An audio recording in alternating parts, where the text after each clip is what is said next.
Hello, everyone, and welcome to the Volunteer Technologist podcast. Here we take a look at the different ways that people who are technically inclined volunteer outside of their primary job. Today, I'm joined by Mitch Downey, the co-founder of the Podverse podcast app. How are you doing, Mitch? I'm doing great. How are you doing? Doing wonderful. Thanks for having me today. Oh, you're very welcome. I appreciate you taking the time. We were chatting on Mastodon a little bit, and I gathered that you've done quite a bit of work around accessibility in the Podverse app. And I was interested to maybe hear a little more about that, and then just some of how you contribute to open source and spend your time outside of work in general. Sure, sounds good. So for accessibility, our apps didn't begin with accessibility because I've been working on Podverse for almost 9 years now. And when I began, I didn't know how to program. This has been my primary exercise for learning how to code. And over time, as I've wanted to offer a more complete product, it came to my attention. We had a couple people email us saying, hey, I was so excited to try Podverse. I heard about it through Podcasting 2.0, and I love what you're doing with open source, but I opened the app and I couldn't do anything. And it turned out the app, the mobile app, just wasn't compatible at all with accessibility. It was just, you couldn't focus on anything when the screen started. Oh, wow. And yeah, so I didn't really know that. I hadn't done work in that respect. And it was kind of heartbreaking because it's like, well, there's these people who really want to use the app and it's simply not accessible because of my own incompetence in putting it together. So, and beyond that, it's important for me personally. Before I got into programming, I worked in special education with people of variety of disabilities. And it just felt so wrong to me to be alienating, so many users based on not offering a finished product that can, it's truly accessible for everybody. I wish more people approached it that way. Yeah. Well, it is a lot of work. Now, if you're really smart and competent, you can create accessibility as you go, and it's more manageable. But it is a lot to think about, and so yeah, with the mobile app in particular, it was last year especially. I basically dedicated 3 months to going through the mobile app. I did other things on top of this, but it was like an ongoing project where I had to go through every single screen in the mobile app and turn on a screen reader and navigate from element to element, not look at my phone, just try to, understand the experience from somebody who isn't able to see the phone. And over time, it was a very tedious process, but I got the hang of it after a while. And now the app I've been told it has good accessibility, but it doesn't have great accessibility. Some people have said it's great, but we recently had an audit done by a really good accessibility expert who just, I don't know, maybe it was a post that you had on Mastodon, but somehow this guy reached out to us through Mastodon and said he loves that we're open source and he's been trying to use it and it's okay, but it's just not totally where he wants it to be. So he volunteered his time to, we talked for about an hour and a half, and I have a list currently of about 30, mostly micro improvements, but they'll add up a lot as I go through and add them. So that is tentatively, I expect to have it done before the end of the year. It's one of my top priorities. It's probably in the top 3 priorities we have right now to go through that audit and really complete the picture for accessibility. That's really amazing. It's one of the things that fascinates me with open source is how a random conversation can result in somebody else volunteering some time and then you putting in some work as one of the primary code contributors. And then, in just a matter of months, a entire segment of our population can have a much better experience using a podcasting app. That's just fascinating to me. Yeah, absolutely. And podcasting in particular is a largely audio-based medium. Videos can be podcasts, but it makes sense that it's a preferred medium for people who may have visual disabilities. Yeah, totally makes sense. Yeah, so for us to not have adequate support for that was unacceptable. And yeah, spent a lot of time working on that. And We'll be spending some more time on it. Like I said, you have to be very diligent and make sure there are no loose ends, no way you can get lost in the UI. I have to imagine that work benefits more than just the people who need the accessibility features, though, that it has ways of bringing to light things that you might not have noticed otherwise that other people would benefit from too. It does. Well, at least from a programming perspective, it requires you to think in terms of how everything is grouped together in the UI. The screen readers tend to, on mobile, just go from one element to the next. Then there's some shortcuts. You can skip to groupings of elements. Yeah, you definitely have to think more deeply about how you've laid out your features, because some assumptions you can make visually don't necessarily hold up, when you're using a screen reader. Yeah, that totally makes sense. Just out of curiosity, did that audit also cover things like the way colors are perceived by people who are colorblind and stuff like that? It did. However, we haven't received many changes requested for color contrast. That is something I think I've been pretty mindful of with color contrast and icon contrast. Like a cardinal mistake that I was making early on was sometimes making an icon that is, you have an active and an inactive state, and the active state would have a different color than the inactive state. And okay, that can work for a lot of people, but some people won't be able to differentiate the Right. color of it. And so you want to add an extra indicator, like a line through it or something, to show the different focus states. Something so that they don't have to rely on the colors to know what's going on. Yeah, Yeah, exactly. that totally makes sense. Does the accessibility work you're doing extend to the web version, or is it just primarily focused on the mobile apps, or how does that fit in? Yes, we've also done accessibility work on the website. It's similar process. It's more difficult with mobile apps because you have to explicitly put IDs on all of these elements and make them focusable, whereas HTML for websites has some kind of smart defaults, I guess, that can kind of mask whether you're trying to make it screen reader accessible or not. You can kind of get away with a little bit more. But we have updated the website. There are all kinds of different HTML elements that are designed to help you navigate, say, between the navigation menu or the footer or into the content or dive into a list. If you're using the tags correctly, it can be a nice experience. So that didn't take nearly as long as the mobile app, and there's probably room for improvement there, but we have generally received good feedback on the web accessibility. That's awesome. I'm glad to hear it. It's really an exciting thing to hear. The one thing I gathered from the Mastodon conversation that kicked all of this off was that the number of podcast apps that actually take the time to do the work that you've been doing is in the single digits. There's like the Apple Podcast app and one other app, and Podverse is pretty much it, I think is what it said. Yeah, it's pretty crazy to hear that, but I can believe it. I'm sure there's more on the list that just weren't, people weren't aware of. But typically, accessibility is done more by large corporations, which have legal obligations to provide accessibility. Since we're a free and open source project and our resources are very thin and we have day jobs, it's pretty typical for programmers to skip that step because, it is a small percentage wise Right. of your audience. But, everybody is equally important. And if you can do it, I think you should try. I understand why people often cut that corner because like I said, it took me a few months. I had to go through on iOS. I had to go through on Android. I had to navigate to every single screen. It is quite a process. And if people are limited on time, limited on money resources, I can understand them skipping that step. Yeah, absolutely. So beyond the accessibility work that you've done in Podverse, as you mentioned, it's an open source app. What kind of time commitments does that require from you? Being the co-founder of a podcast app that I've gathered is pretty widely used.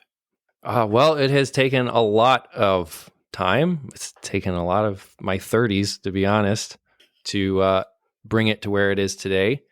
I have a day job that has paid the bills for the past 9 years, and I've been working on Podverse along the way the whole time. And yeah, it's a large time commitment, but it's just it brings so much satisfaction to me to work on open source in a way that, my day job has been great to me. Not a knock against it, but just the potential of open source, the ability to basically create something of value and give it away for free and make it available to everyone across the world. It has fascinated me ever since I was a kid in the 90s. Downloading open source software is like, free software. Wow, this is incredible. And it's more than just free software. It's that it's transparent software and you know how it works and you can modify it to how you want. So yeah, it has been a massive time commitment. And it has honestly, it has been a challenge to keep up with it. I've been pretty relentless with my, I basically worked on it 40 hours a week for many years. And honestly, lately, for the past few months, I was a little burnt out from working on it so much. I mean, you've effectively been working 2 jobs for many years, so I can understand how that would happen. Yeah. It happens with all kinds of volunteering, that you just give more than you've got to give, and sometimes you have to step back a little bit. Yeah, I always thought, burnout, not me. I'll never get burnt out. And then it's like, I can barely. So now what is exciting is, as the app has been more downloaded, we have about 20,000 installs, I believe, across iOS and Android, something like 7,000 active daily users. Oh, wow.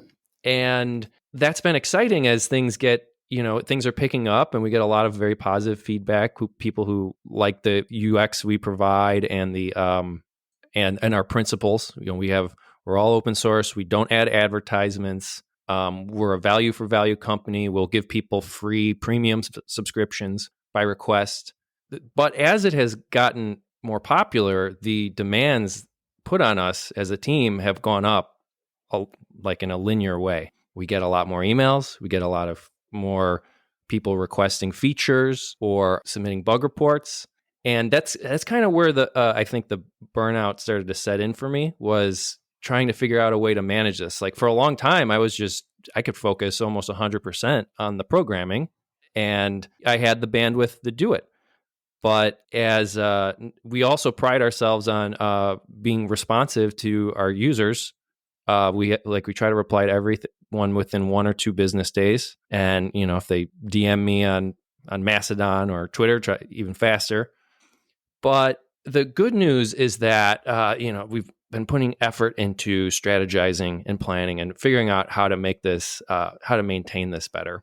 So we have a bounties program, for example, where we are paying people to work on some of our most requested features. I have like 9 different contact options across Mastodon, Twitter, Discord, Matrix. Like, it's a lot to maintain. It'd take a good bit of time just to get through all the different ways people can get in contact with you, it sounds like. Yes. And so I've seen people complain about other open source projects, like the maintainers seem cold or unresponsive. And the more I'm in the weeds of it, the more I'm sympathetic to this is just an unmanageable burden for a lot of people. Yeah. This isn't their primary job. And let's be honest, a lot of programmers are not people to start with. They're the leave me alone and let me do my coding, and somebody else can handle the customer service side of things. And so sometimes they can be really good at writing whatever software it is and not so great at interacting with the humans that use it. Yeah, absolutely. Just because you may be a great programmer doesn't necessarily mean you have all the people skills to... Right. Yeah. And so much, you have to do all of the different aspects of it. So many open source libraries are maintained by one person and used by hundreds of apps, and services that depend on it. It's kind of incredible how anything really gets done and anything works. Yeah, no kidding. You mentioned your bounties program, and obviously we've been talking about all the volunteer aspects of this. How do those two intersect? How is it that as something that you're doing in volunteer time, you're able to pay bounties to help with some of the development? Yeah, good question. So we have more of a hybrid model of open source. Like we have a premium option through our website and mobile app that will allow you to use features that have to write to our servers in some way. So if you want to listen on web and mobile and you want it to sync your history between the two devices, well, that has to write to our servers in order to make that connection happen. And so, and also like sharing clips, like a clip has to get saved to our server in some way. So that is a premium only feature. And those things cost you money, I'm assuming is why you have them as a premium feature. Yes, the server costs definitely have to cost us a lot more money. So we charge for premium, but it's more of a suggestion than a requirement. We are a value for value company. So if somebody requests a premium membership, we will extend their membership, no questions asked. At least for now. I don't know if abuse happens, but I don't foresee that happening. Yeah. We'll extend it for free, and after it gets up to expiring, we'll extend it again. We just need some sort of way to be able to prevent people from spamming our servers with like free membership requests. So, yeah. So we do it by request only. If people write us and say they want a free membership, we'll give it to them. That is we're about breaking even, I would say, on our expenses. Now, the bounties program is probably pushing us over breaking even. I've put quite a bit of personal money into the project, but it's what I love to do. But so that is how we are able to make a bounties program feasible, is that we do ask for pay for premium memberships, and it's been growing. Hopefully it continues to grow. It would be wonderful if we can eventually hire full-time engineers to maintain it. No, that totally makes sense. One of the coolest things about the bounties program, now we've barely advertised it at all. We've barely even posted about it, and people are still stumbling across it. We have on our GitHub, we have a page that lists all of the bounties that are available. And we've had 4 people already work on or complete bounties for us. That's awesome. And if we're being honest, the amount of money that it would cost to go through a traditional contractor in a corporate environment to get this work done would be far more expensive than what these bounties are. And, I feel bad that I want to pay people absolutely the full rate that they can get in the corporate world. But we're finding that it is actually being a difference maker, and it's encouraging people to own a feature and deliver it to completion. One of the biggest ones we have in progress right now is Android Auto, which we have a bounty for $1,200 to complete because it's just one of the most requested and also a lot of work. And it looks like it's about 90% done. Well, that's awesome. And and I don't think if we didn't offer a bounty that somebody would pick that up for us. Yeah, no doubt. I imagine that at least a little bit of the stumbling across it is where some other people have been helping spread the word about it. I actually heard about your bounties program through some of the podcasts in the Jupiter Broadcasting Network. Chris Fisher and that group has been real active in saying, hey, go look at this bounties thing. Anybody out there know Android Auto? Go help them out. Chris has been amazing for us. He's been so supportive. The whole Jupiter Broadcasting team, really. I see quite a few of their addresses in our matrix room because it says like at Jupiter Broadcasting. Yeah. So there's quite a few people in there. Yeah, I really love what they're doing, and they're really true open source supporters. Oh, absolutely. So it's flattering that they're helping support us so much. Yeah, that's one of the cool things with the value for value model that you were talking about is it's not just money that people can give back. Taking the time to mention your app on their podcast and ask their audience to maybe come give you a hand is another way of giving value back. And I think that's a really cool thing.